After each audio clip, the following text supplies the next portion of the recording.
You teach a dog to beg, it'll never stop. Somewhere Quiet was written and directed by Olivia West Lloyd and stars Jennifer Kim as Meg. No, not the Meg, nor Meg to the Trench, not even Shut Up Meg. But Meg is somebody who is trying to overcome a certain traumatic time in her life, in the form of a kidnapping that certainly weighed on her mental health and weighed on her very psyche, because I don't really think that anybody would be the same after a kidnapping. Held against your will, not knowing why, not knowing if you're ever gonna escape, it would certainly be very traumatic. And Meg is dealing with this about as well as anybody can, but like anybody that survives a kidnapping, you need a good support system. Well, Meg has a support system, kinda, sorta, in the form of her husband Scott, played by Kentucker Audley. That just sounds like the name of a territorial wrestling villain from the 50s all the way to the early 80s. And from the Appalachian Mountains, Kentucker Audley. Anyway, so Scott has this bright idea to take Meg, whisk her away to a family compound, a little cabin in the woods, thankfully without the monstrous creatures that were in Cabin in the Woods. No Josh Whedon on this set. That's a good thing. But basically, Scott wants to help Meg out because, like any good significant other, State Farm is there. No, you want to make sure that you are there through sickness and health, for better or worse, till death do you part. You want to make sure you're there for your partner. And he's trying to help her. He's trying to be there. Suggesting she write in a journal. Sometimes nightmares can feel really real. And talking about all this stuff. Maybe the stuff she's seen is all in her head. Maybe she's not happy. Maybe she's feeling sad. Maybe she doesn't have sunshine in a bag. Maybe she's not useless, but feels like she is. Maybe she feels like something's going on. Did that rhyme? No. Did I screw up the lyrics of that classic Gorilla song? Yes. Let's move on. So Meg and Scott are just at this house. She sees a few things, about his family as she's going around. And also somebody else is there. A cousin, Madelin, played by the incredibly gorgeous and incredibly talented Murren Ireland, who is in Eileen and Birth Rebirth, was also in the 2023 movie The Boogeyman. Who remembers that movie? See, she's great. I like her. She's got a lot of charisma and is good in horror projects, but I ain't like The Boogeyman all that much. That being said, she's a very, open and honest person and very forward, shall we say. Come forward, cowardly lion. And, yeah, her and Scott, they have a closeness about them. And there's certain stuff that's revealed about, the family and everything, family history. And also, Meg is just not understanding what's real, what's Memorex, what's real, what is actually going on, because it does become one of those psychological drama thrillers with some suspense and some atmospheric shots. And okay, I'm not going to mix words, really, besides the acting and a few neat little ideas and the core idea of psychological damage manifesting in so many different ways. That's a good idea. Unfortunately, the movie itself just ends up kind of being okay. It doesn't end up really going anywhere.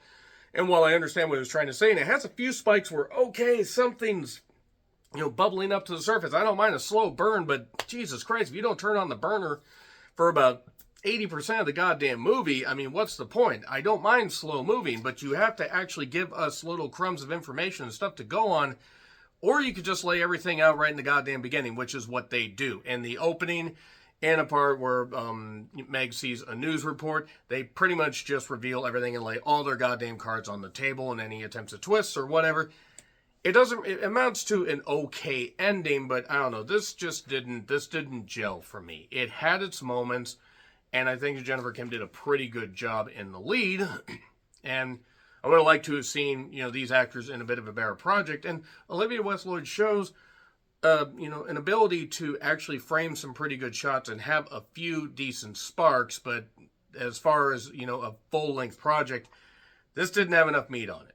It was all right by the end, but it took a while to get there, and just kind of ended up being It's not terrible by any stretch of the imagination. There's a good core idea, as I said, but nevertheless, it's on Hulu if you want to check it out. And get into spoilers. 3, 2, 1, spoilers. So, basically, in the beginning, there was rap. Yes, our Lord and Savior Dr. Dre once again saying that. This had 4 producers, 12 executive producers. Guess everybody chipped in about, I don't know, a couple $100. Never, it didn't look that cheap, but it was a one location shoot mainly, and the environs of this particular thing. So we have Meg, and we're introduced as a guy scooping roadkill. There's this dead swan. Apparently the swan princess, was just ran over while trying to go for her king or whatever the heck happened in the Swan Princess. I haven't watched one of those movies in a while.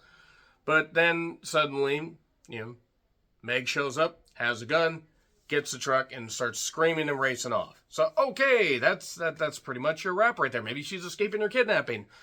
No, that's not actually what ends up happening. So, we get the title. That's actually kind of cool, where she screams and the title gets revealed. Scott is instantly not a nice husband. Yes, it would be difficult to know how to deal with something like that when the person that you love has changed that much, naturally. Not a lot of people can handle that. You don't abandon them, but it would be natural to wonder, will they ever be the same? But you're not in their shoes, so you don't know what goes on in their head. So, she sees a report on her kidnapping, and there was somebody holding up a sign in the news report. It's always the husband. Yeah, it's always the husband. That's pretty much what they tip off right there. Scott's parents had this place. The music was a choice. I'm not even knocking the talent of the people doing the music, but that was a choice. Family photo of they were missionaries. It was 1932. Apparently they taught English to people in Korea. And nothing really goes anywhere there. I would have thought maybe we were going with a cult-like thing. We don't really go anywhere with that. Maybe they wanted to just give us a little herring and then go somewhere else with it. So basically, Scott's telling her to write in her journal. Sometimes it can, the nightmares can feel real. I said, oh no. Marin Ireland is hot. She is. She's fucking beautiful.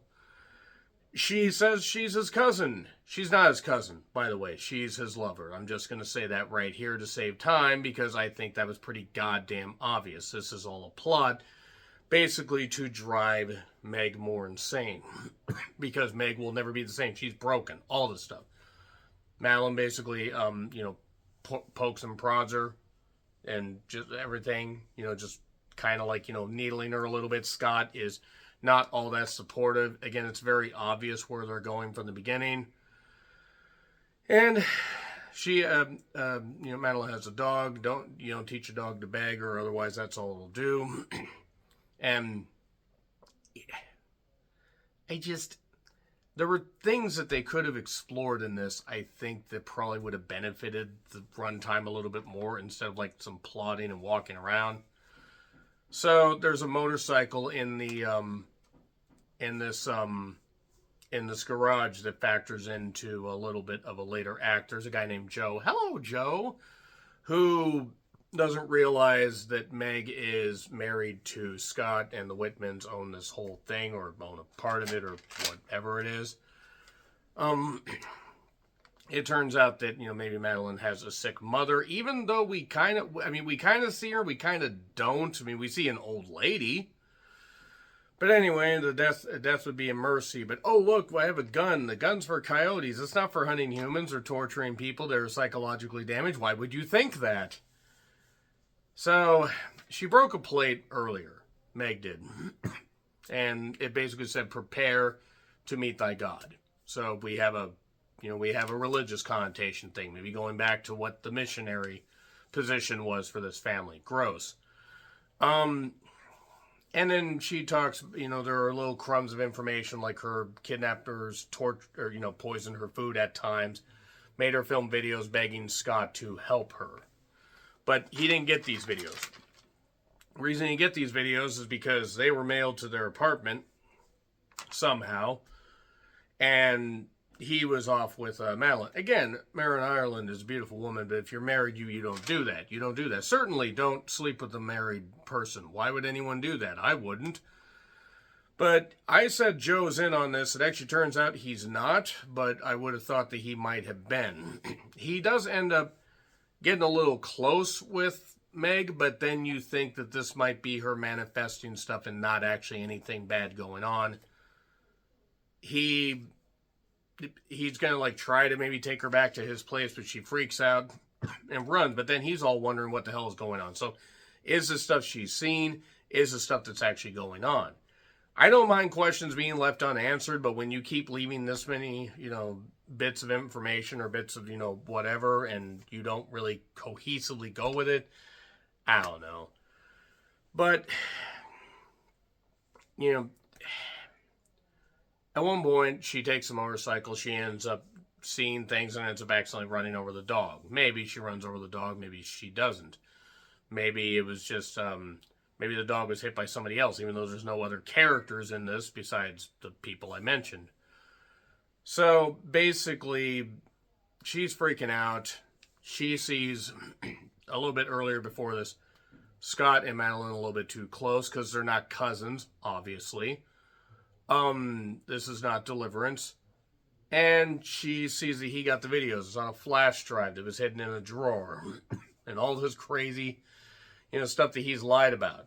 And also there's power of attorney stuff because she's psychologically damaged and she needs somebody to help her and stuff like that. Maybe it's a way to get her money because she mentioned she has her parents' inheritance, as it were, and has some, a trust fund, other stuff like that. So maybe it's a way to get her money. They don't explore that shit, but whatever. It's like the Screaming Skull, but with slightly better production values. So, Madelin basically forces her at gunpoint at one point to go look for the goddamn dog. And then she sees the dog, but then, Jennifer Kim hits her over the head. And then she's talking to her in the goddamn cellar, well, tied up. Madelin kicks a box cutter over to her. It's like, you're psychologically damaged. You'll never escape it. You should just do this. You should do this. Now, again, is this stuff that Meg's imagining?